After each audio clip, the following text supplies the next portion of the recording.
Hello everyone, Helvian here, and we are back with, well, a new type of video. I'm expanding my horizons beyond manga. And we're going to talk about a actual book. Back before I really started beefing up my manga collection, as you can see here, I do have a modest amount of books, that I've built up. I don't have them displayed anywhere here. They're in like a hallway. But yeah, this is one of them. Miseducation of Cameron Post. I started reading this during my bad week or two, where um I had to reset my PC. My internet was kind of shitty. I got sick, and then there was a week where I had to work overtime. Uh, and during that time, uh I wasn't really able to record like manga videos. And I went to read the manga for them because then I'd forget or whatever about what I read, and held memory and all that stuff. So I used the opportunity start reading this book, and I just finished it. So a lot to talk about it, and there will be spoilers uh for it to come. And yeah, it does feel like two books. There, the Miseducation Camera Post. Probably what everyone would know going into it is that it's about a girl lesbian who gets sent to a conversion camp because she likes kissing girls or whatever. That doesn't happen until about halfway through the book, and it's a decently sized book. It's 470 pages. Um, so the first half really feels like its own novel, and same with the second half. Um, like it took me a while to get to the second half. But yeah. Anyways, overall, I have positive things to say about this book. I also have there are also some parts where I'm like, well, wait, what happened? Because, well, spoiler, uh, this has one of the most open endings of a book that you could imagine. Um, is like I was always wondering, like, how okay, she's going to get sent to this conversion camp. Okay, how is she going to get out? What's the end game here?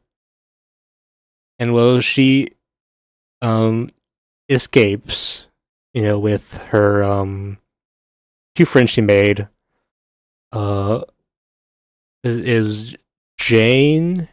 Yes, Jane, who has like a paraplegic, and then a um spirit guy, Lakota guy, Adam, or well, I say guy. I guess he's a guy. um, and they escape together. Um, and then like before, like, and then this kind of ends. Like we don't know her fate. Well, unless, okay, she novel is first person, and she kind of in talking as looking back on herself, her past self.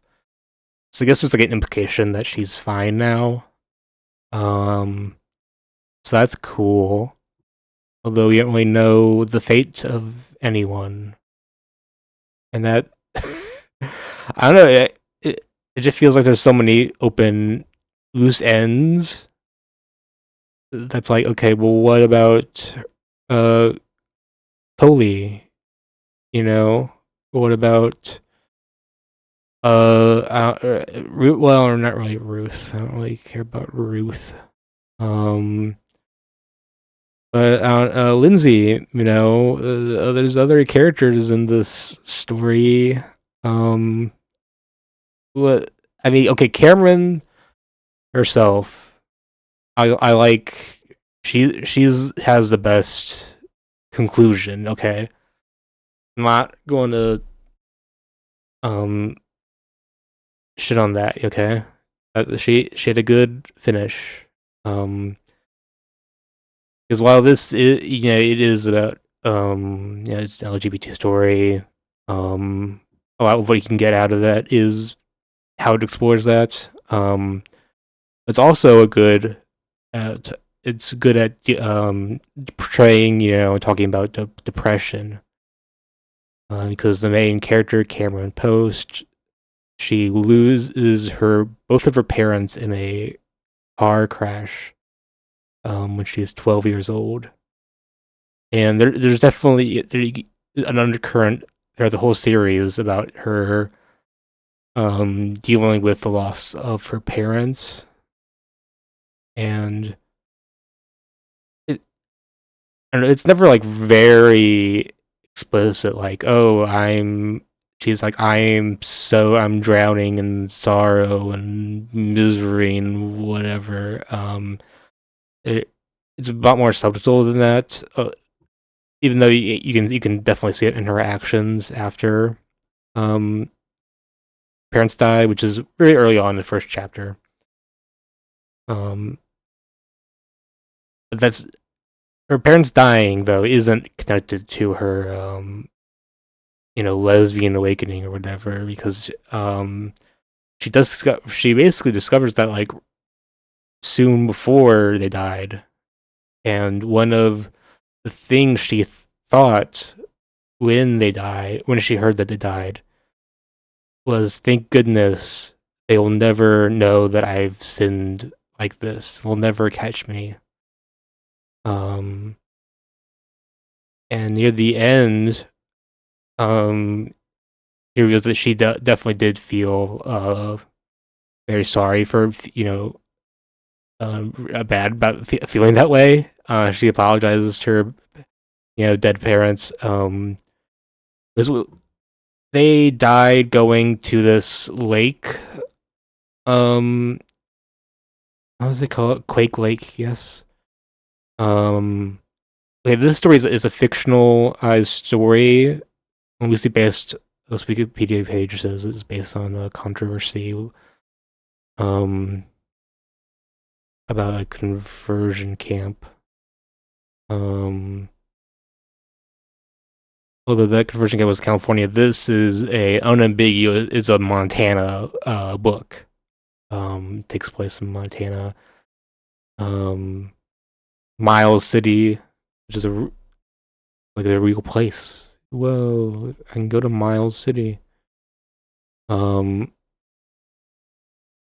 and Quake Lake is also a real event. I believe her parents nearly died in an earthquake that created this Quake Lake.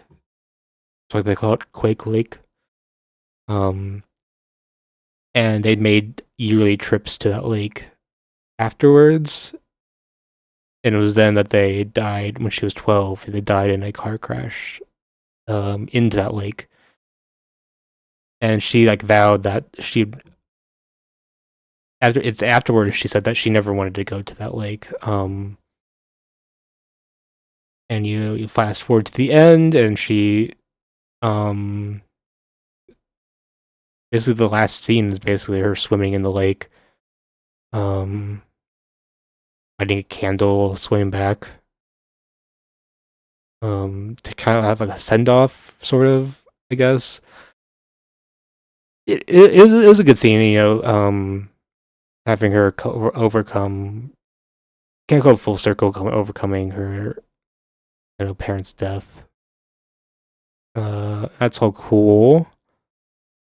Um, uh, okay. Oh, okay. Sorry. Okay, near the beginning, she's definitely had that struggle a bit with her sexuality, although not really as much as I might have thought. You know, like part of it, I think she definitely had some thoughts about like, what if God is punishing me, um, for my sins, by having my parents die after kissing a girl. Um, but it doesn't feel like she struggles with that a whole lot going forward. It mostly feels like she mostly struggles with keeping it from others, keeping it a secret. And that, I mean, that's a relatable thing. We don't really keep sexuality from parents. Keep not believing. I keep other stuff. But I can relate with that. Um, but yeah, most she has a few interaction. Uh, is interactions with the opposite sex. First is Irene, which is like her first about best friend. Although after her parents' death, and they grow a lot distant, partially because her family fucking discovers a fossil on their property and they get rich. Does that even happen? Do people get rich? I know like oil will do it. I don't know if it's well. They said there was like a big, like a full skeleton. I think, right? That might do it. That might do it. Um. Yeah. So after her parents die, she basically she lives with her grandmother, which she already lived with, I believe, or already lived near. Sorry, hell of memory. Closer to the start of the book, I have less memories of. Okay, um, even though it's only been like a month ish since I started it. Um, but yeah, um, she lives with her grandmother and Ruth, which is her aunt. And her aunt is a lot more of a, say, fundamentalist type Christian, evangelical, I believe they even say. And they go to a new church, where they say more stuff about, evil gays or whatever. But did I mention that this is in like the 90s? It's definitely a bit more of an older set, even though it was released in 2012. Um, yeah.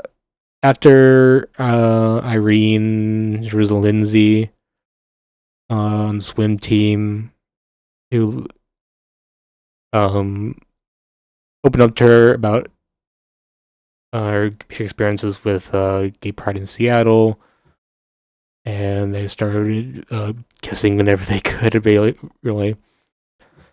And after she leaves because they were only able to interact when she was in town for like swim stuff lessons or whatever. Um, After she left, she kept in contact and like was like, "Oh, you gotta come to Seattle. You gotta come to Seattle. There's so many girls here, you know." Um, and I think she called Cameron her baby dyke.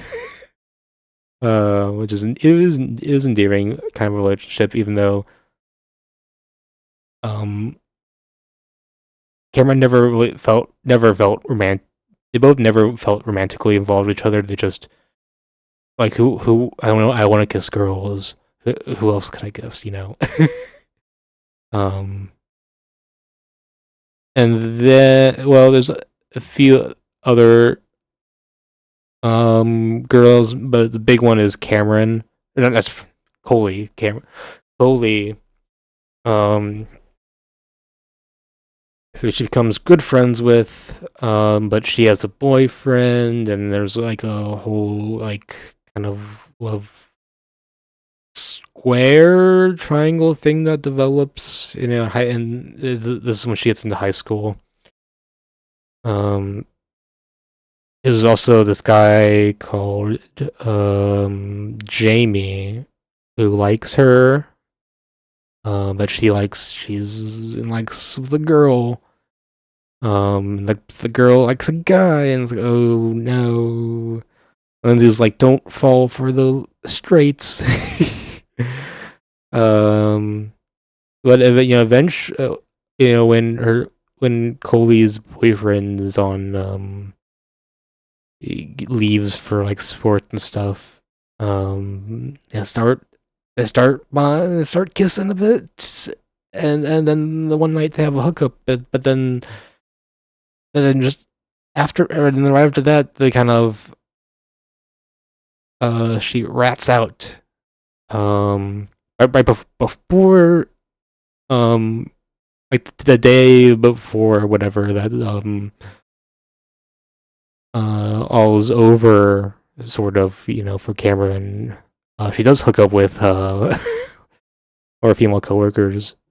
It was like below a dock. And it was a weird, it was a cool thing. But yeah, and then Coley rats out. Um, you know, Cameron, and Ruth sends her to it was a Gates of God's Promise. Okay, they send her to God. Wait, no, God's. Okay, there's fucking uh yes, God's Promise is the thing. Okay. Um it's a conversion camp slash high school, and she spends like a full two school semesters, a full school year there. And it's like, okay, for a conversion camp, okay, this is a gay conversion camp. What's going on here? Well, not really any abuse. I don't know how, and it seems like from the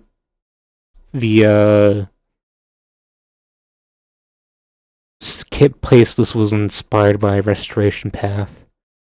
I think that seems in line with the place. Yeah, it seems like with what the place was about. I know, your experience, and I've heard there's much more overtly, abusive, conversion camps. So, I want to say it's like, making light of the issue by not having there be any like overt abuse. But I think it hits home that like even if you don't, overtly, like hit, um, even this like basically the nicest version of having a gay conversion camp, you're still you're still like mentally fucking up these people, because you can't really do that without like saying you're going to hell if you don't stop liking the opposite sex. And it just doesn't, you just can't do conversion therapy. It just doesn't work. So inevitably when it doesn't work, you're going to create like people who are in this case, teenagers who are like, okay, even if they want to change, which some of the people in the camp want to change, some don't and just hide it. Cameron is firmly in the hides it camp. Her roommate Aaron firmly wants to change, although near the end, like the night before or shortly before they she makes her escape. They had like a hookup, sort of. How did I describe how? I'll just say that without going into explicit detail, but uh, they sin. I also say that. um. But yeah. Okay, where was I? Okay, what the hell was I going with? Oh, but yeah. I think it does a good job at like portraying that even in this like nicer version, a sanitized version of what um you know conversion therapy could entail. It's still very fucked up. Um, I was always uneasy when who was it Lydia was really talked about um because there's basically two like leaders in the camp, Reverend Rick and Lydia March. Rick, I believe, is outranked her in the whole hierarchy. But they'd both do the counseling, and Rick always seemed nice. Cameron definitely um she definitely agrees with that sentiment. She was always saying like, I'd always prefer, having counseling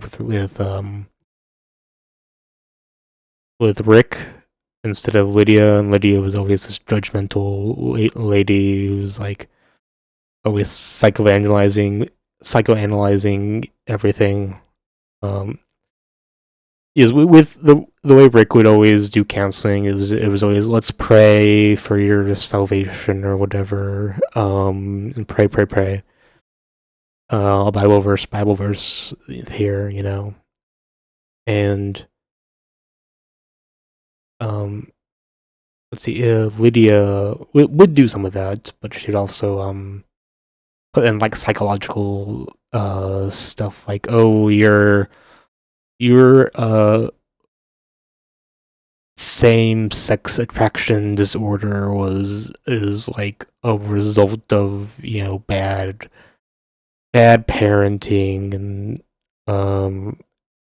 and like Ruth would never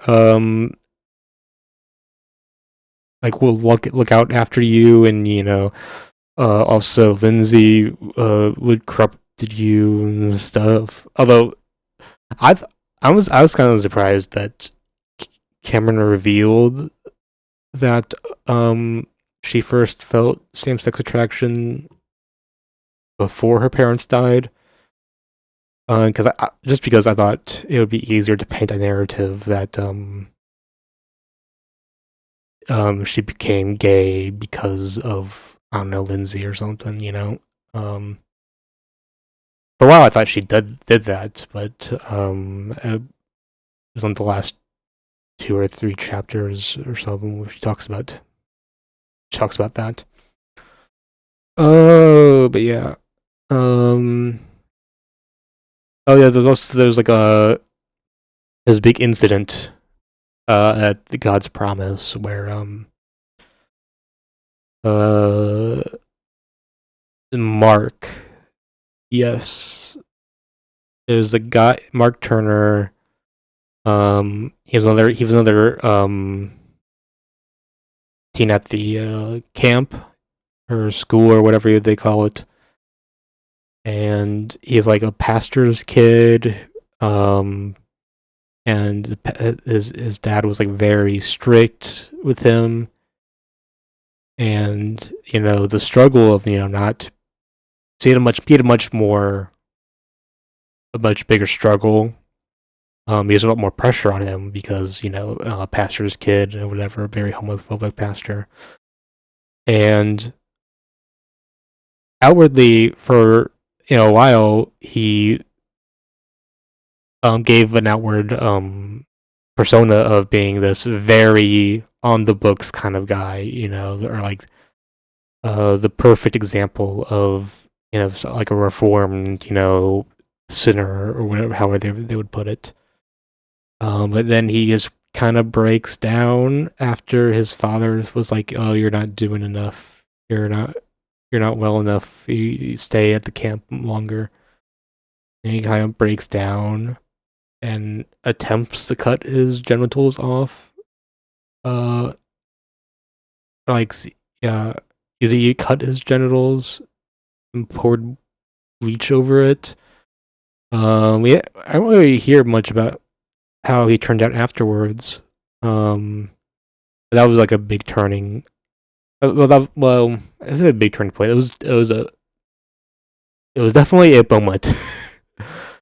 um, and it led people to like investigate the place, although they didn't really do anything. But it came at a moment where she kind of recapped what I've been saying about how the entire camp's mission is to make kids hate themselves. Um, yeah, that like no matter how you slice it, that's how they work. Um, and yeah, they break out, and then it kind of ends. Um, okay. Few more things they can mention. Coley is a weird character. I don't know. I don't understand her.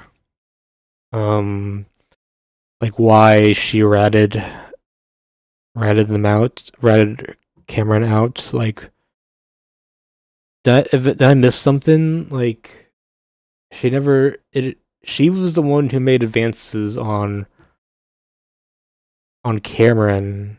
Okay, well, she like could tell, but she was the one who like. I think her what she said was like, aren't you gonna kiss me or something? Um, yeah, she just doesn't. She never felt like someone who would do that to her, even though she was part of Gates of Praise, church and stuff. Um, so I do wonder why she did, because they were kind of caught. So they were almost caught. Um, when they were having sex, although they were able to hide it well enough. Although we don't really know much about what happened in the aftermath of that because Cameron left. This is a first person story. But we do know that at some point shortly after that, she kind of confessed. So I don't know if she was caught and she was kind of forced to rat out Cameron. But then later on, she sent a letter that was like, I hate you for corrupting me. But I was like, what the hell? What was. Did you hate her when you were eating her out? Well, actually, I don't think she did. I think they just like think, I don't know. And anyways, like, okay, well, what the hell, man? What are you doing? Um, so that was, I think that's weird. I don't understand Chloe's character in that regard. Did I mention that like they smoked a lot of weed? I didn't expect that to be such a big part of the story. I mean, well, even at the conversion camp, they kind of smoke a lot of weed because Jane has a kind of what do they call them? I never smoked weed. What do they call them? Plantery or whatever. She grew weed. They were only able to do that because Rick um is like nose blind or whatever. Well, can't smell. Yeah, in high school and whatever, she smoked a lot, and they would also sometimes drink a lot. They actually they did a lot of sinning, man. And like same with breaking and entering private property. What the hell? I mean, girl, she's cool and stuff. I do wonder how much of that is like as a result of her parents obviously like I'm not gonna like rope being gay with that, and with that not or not that like weed is bad or anything. I'm getting tongue tied. Don't. I'm woker. I'm woker than you. Okay, just shut up. Don't don't get mad at me. Um. Yeah, I don't know. It was cool. I know the ending is like kind of weird. That. It, oh yeah. I feel that they could have made it like 20. It. Okay. I do kind of wish we got more. To kind of wrap up some of the characters. More neatly. On the other hand, it could have been shorter. Because boy, does the author Emily M. Danforth like to put in a lot of detail about the current scene. Just like uh, a lot of it, kind of has left my mind because I like to focus more on the plot and stuff. But oh boy, I doubt you will be able to find a better description of how Miles City is like in 1990 than this. Um, and like there was like 2 pages devoted to Cameron's anticipation of how she thought Rick would react to them um leaving, and like his being him after him being called and informed that they ran away. And there's like 3 different scenarios in those 2 pages. And like I said, we we don't get to see the actual part where they, you know like they run. We get to see some of them how they run away. Um, but like I think I said this, that at the time like the book ends in real time, it wouldn't have been long enough after they left for them to be noticed, because they left basically during a hiking trip between the 3 of them that was approved, and that would take like some hours. So by the end, they wouldn't have started looking at. Yeah, I don't know. There's also some other stuff I can talk about. Like after her parents died, she became addicted to renting VHS movies. Like she became a big movie buff, and it's kind of like a way to cope with her grief. And she also had like a dollhouse she would decorate. The dollhouse was like a really big one, custom made by her dad, and she would decorate it with like a lot of like not like stuff that like you wouldn't really expect to see in like a dollhouse. A lot of it was like some some should like attach some decorations that were like mementos of other stuff.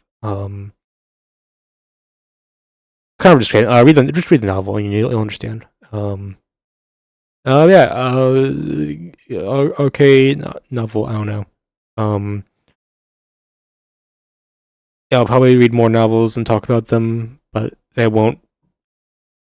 You might get like one a month. I don't know. Don't quote me on that. Um. Probably not, won't be as long as this one. Uh. I'm thinking maybe Slaughterhouse 5. I have a copy of. Yeah, I think I want to read Slaughterhouse 5. Because I've heard, it's more, if it's more of an acclaimed book, than um this like young adult novel, woke book, whatever. Um. Yeah. Bye. Bye. Bye. Bye. Bye. Bye. Bye. Have a good one. Yay, team.